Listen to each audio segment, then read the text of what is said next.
సంస్థలు వాళ్ళ తరంలో వాళ్ళు బలంగా వాడబడ్డారు, కానీ వాళ్ళు బ్రతికున్న దినాల్లో ఇంకొక తరపు సేవకులను తయారు చేయలేకపోయారు. ఎందుకో? నేనే కనపడాలి, నేనే వినపడాలి, నేను తప్ప ఎవరూ కనపడకూడదు అనే ఆ దైవికమైన ఆలోచన లేకో, భవిష్యత్తును కూర్చిన ఆలోచన లేకో, రెండవ జనరేషన్ తయారు చేయలేక సేవలు పతనమైపోతున్నాయి. ఓ మాట, ఏలియా ఎవరిని తయారు చేశాడు? ఎలీషాను తయారు చేశాడు. రెండంతల పరిచర్య జరిగింది. బాధాకరమైన సంగతి, ఎలీషా మరొక ఎలీషాను తయారు చేయలేకపోయాడు. మోషే యెహోషువను తయారు చేశాడు. యెహోషువ ఇంకొక యెహోషువను తయారు చేయలేకపోయాడు. ఇక్కడ ఎవరైనా నా తోటి సేవకులుంటే, అయ్యలారా, మీరు ఆరోగ్యంగా ఉన్న దినాల్లోనే, మీరు బలంగా ఉన్న దినాల్లోనే సెకండ్ లీడర్షిప్ని తయారు చేసి ఆ తరానికి మనం అందించేవారిగా ఉందుముగాక. కొంచెం గట్టిగా చెప్తాం ఆమేన్. రెండవ జనరేషన్ని తయారు చేయాలి. అయితే ఈ రెండవ జనరేషన్ తయారు చేసేటప్పుడు ఏ నాయకుడు కూడా, నేను కనపడ్డాను, తర్వాత నా పిల్లలే కనపడాలి, నా కొడుకులే కనపడాలి, నా కూతురులే కనపడాలి, వీళ్ళు తప్ప ఇంకెవరూ కనపడకూడదు అనే ఆలోచన ఒక సేవకుడిలో ఉంటే అది సింధూరపు వృక్షపు అనుభవాలు కాదు. నీ పిల్లలు తప్పకుండా కనపడాలి. సేవకుని పిల్లలు తప్పకుండా సేవకులు కావాలి. సేవకుని కుమార్తెలు తప్పకుండా సేవకురాలు కావాలి. నీ పిల్లలను సేవకులుగా తయారు చేసి నీ దగ్గర తర్ఫీదైన సేవకులను కూడా ఒక బలమైన సేవకులుగా ఆ తరానికి మనం అందించేవారిగా ఉండాలి. యేసయ్యకి మహిమ కలుగును గాక. క్రైస్తవ జనమా, కొంచెం ఈ మాట మనసు పెట్టి ఆలోచించండి. ఈరోజు ప్రపంచంలో ఎక్కడ చూసినా సేవ పేరిట కుటుంబాలు కట్టుకుంటున్నారు. అన్ని సంవత్సరాల సేవకుడు కష్టపడి సేవ చేసి కష్టపడ్డాడు, బలమైన సేవకుడు అయ్యాడు. కానీ ఆ సేవకుడు ఎంతమంది సేవకులను తయారు చేశాడు? తన పిల్లలను తప్ప ఇంకెవ్వరిని సేవకులుగా తయారు చేయట్లా. ఆ తర్వాత ప్లాట్ఫామ్ వాళ్ళ కొడుక్కి, వాళ్ళ కూతురికి ఇవ్వకూడదా? తప్పకుండా ఇవ్వాలి. డాక్టర్ కొడుకు డాక్టర్ అవుతున్నాడు, ఇంజనీర్ కొడుకు ఇంజనీర్ అవుతున్నాడు, ఎమ్మెల్యే కొడుకు ఎమ్మెల్యే అవుతున్నాడు, ముఖ్యమంత్రి కొడుకు ముఖ్యమంత్రి అవుతున్నాడు. అట్ ద సేమ్ టైం సేవకుని కొడుకు సేవకుడు కావాలి. కానీ నీ పిల్లలే సేవకులు కావాలి. ఇది దయ్యపు ఆలోచన. ప్రతి సేవకుడు అనేక మంది సేవకులను తయారు చేసి తన కుమారులకు ఇచ్చిన సముచిత స్థానం తన దగ్గర తర్ఫీదైన సేవకులు పిల్లలకు కూడా ఇచ్చేవాడే నిజమైనటువంటి దైవజనుడు. చాలామంది నన్ను అడుగుతారు, అయ్యా మీరు రాజశేఖరయ్య గారికి పెద్ద కొడుకు అని.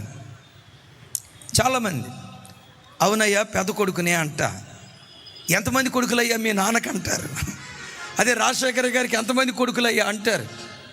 నేను చెప్తా, 2 కొడుకులయ్యా, నేను పెద్ద కొడుకుని, రెండవ కొడుకు ప్రశాంత్ అన్న అని అన్నా. మాట్లాడతా అయ్యా మీరు మదనపల్లిలోనే చదువుకున్నారా అన్నారు. మదనపల్లిలో చదువుకోలేదయ్యా, ఏలూరులో పాలిటెక్నిక్ చేశాను, హైదరాబాద్లో ఇంజనీరింగ్ చేశాను, చిన్నప్పుడు పలానా చోట చదువుకున్నాను అన్నాను. మీ నాన్న మదనపల్లి అయితే మీది ఎట్లా గుంటూరు అన్నారు. నేను అన్నా, ఆయన నాకు ఆత్మీయంగా తండ్రి. ఆయన నా వైపు చూసి, నేను కన్న తండ్రి కాదయ్యా. అప్పుడు ఆయన అన్న మాట ఏంటో తెలుసా? రాజశేఖరయ్య గారు నిజంగా ద రియల్ లీడర్. ఆయనతో కలిసి సేవ చేస్తూ మీరెంత బలమైన సేవకులుగా ఎదగటానికి ఆ దైవజనుడు ఎంత అవకాశం ఇచ్చాడంటే, నాయకుడంటే దైవజనుడైన రాజశేఖరయ్య గారు.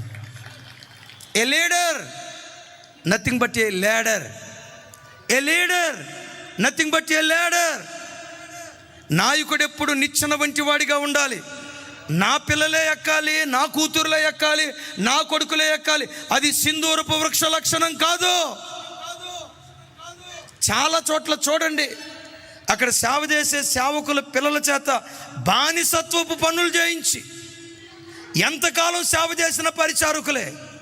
వీళ్ళ కళ్ళ ముందు పుట్టి పెరిగిన పిల్లలు, వాళ్ళ కొడుకులు ఉంటారు చూసారా, స్టేజీ మీదకి వచ్చి పాటలు పాడుతూ ఆరాధన చేస్తూ ఉంటే 40 సంవత్సరాలు అక్కడ సేవ చేసిన సేవకులు బానిస పిల్లలుగా బ్రతుకుతున్నారు.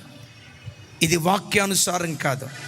దేవుని పరిచర్య ఎలా ఉంటుందో టకమని చెప్పి నేను ముగిస్తాను. చూడండి, యేసుక్రీస్తు వారు పరిచర్య చేశారు. ఆయన పరిచర్య చేసి తన పరిచర్య ఎవరికి అప్పగించారో తెలుసా? 12 మంది అపోస్తులకు అప్పగించారు.